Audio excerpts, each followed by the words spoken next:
भाग है उससे आधे से ज़्यादा भाग अपने देश के अंदर है।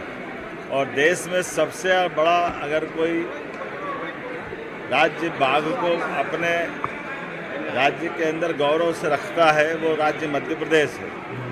और हमारे लिए सौभाग्य की बात है कि अभी हमारी सरकार बनने के बाद 2 tiger reserve doctor Vishnu सिद्धर Wakankar Ratapani और माधव नेशनल पार्क, ये दोनों टाइगर अभयारण्य हमारे द्वारा बनाए गए।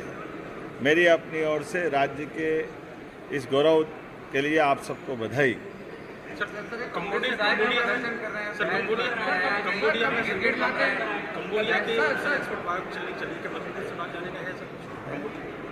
कंबोडिया में बाघों को एक्सपोर्ट करने की बात चली भारत सरकार के द्वारा। मध्य प्रदेश टाइगर स्टेट है, तो क्या ऐसा कुछ है कि मध्य प्रदेश से बाघ वहाँ जाएंगे? सबसे ज़्यादा बाघ हमने तो हमारे बाघों को संरक्षित करके गौरव हासिल किया है। हमने अपने वन्य प्राणी की पूरी चिंता करने के बाद अगर कोई किसी सरकार के द्वारा यथा योग्य प्रकार से वन्य जीवों का नियम अनुसार हस्तांतरण करने में तो हमारे पास वो अच्छे प्राणी हमको दे दे, हम कुछ बाघ भी देते हैं। लेकिन हमारे सभी प्रकार के जू, हमारे सभी प्रकार के वन्य प्राणी विहार, इन सब के अंदर हमने आगे प्लान बनाया है कि हमारे अपने टाइगर रिजर्व के पास में बफर जोन में भी टाइगर सफारी भी प्रारंभ करेंगे। नाग पंचमी की मेरी अपनी ओर से बधाई। आज मैंने सदन में भी मेरे विधानसभा के मित्रों को, खासकर अपोजिशन के मित्रों से कहा है कि आप 2.5 लाख से ज़्यादा वोटरों के बीच में से चुन के आते हैं, तो चुन के आने के लिए अपनी मर्यादा के आधार पर आपको पूरा अधिकार है। आप फ्लोर पे बोले, सदन में बोले, महात्मा गांधी जी के सामने अपना शांतिवादी जो आपको बात रखना वो सब रखे। लेकिन अब आपको तो फर्क पड़ता नहीं है।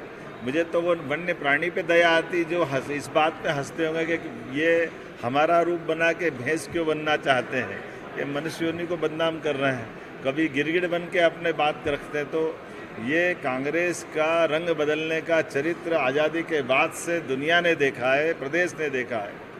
कांग्रेस हमेशा दोहरंगे चरित्र से जीती है, तो अपने चरित्र को क्यों बता रही सामने? हम सब जानते हैं कि उनके ज़माने में भैंस के आगे बीन बजाने जैसा ही समय चलता था, जब राज्य के अंदर विकास के सारे दरवाजे बंद थे, बिजली, पानी, सड़क सबकी दुरावस्था थी।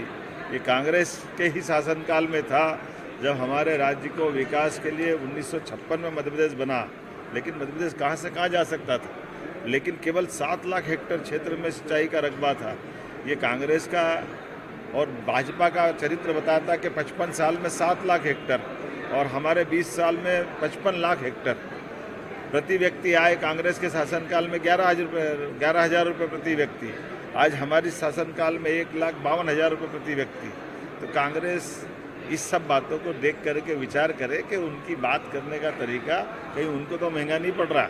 एक बात। दूसरी बात, मैं कल के चरित्र के लिए भी कहना चाहूँगा, कांग्रेस अलग अलग समाज को भड़काने का काम करती है, जबकि सारी चीज़ों में उनका ही इन्वॉल्वमेंट है।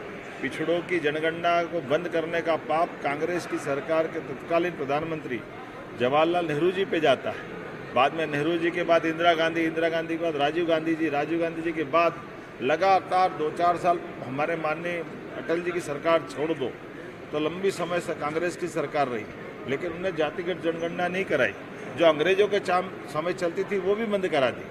2011 में जनगणना की जोर शोर से बात कही, उसके रिकॉर्ड सबके सामने नहीं लाए।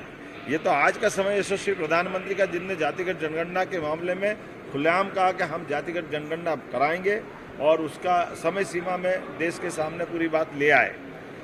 हमारे अपने राज्य के अंदर भी 27% आरक्षण के मसले पे भी कांग्रेस वही चरित्र रख रही।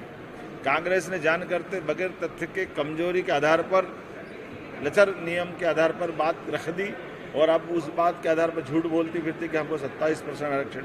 हम डंके की चोट कह रहे हैं, 27% आरक्षण के लिए हम निश्चित रूप से देने वाले हैं।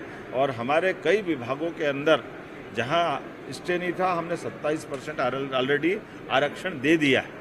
लेकिन जहां जो कोर्ट में मामला अटका पड़ा है, कोर्ट में भी हम अपनी तरफ से सरकार के पक्ष में 27% आरक्षण की बात लिख के दे रहे हैं। हमने कहा जनरल कैटेगरी का 10% हो, SC हो, ST हो, OBC हो, सभी के लिए हमारे मन में भाव बराबर है।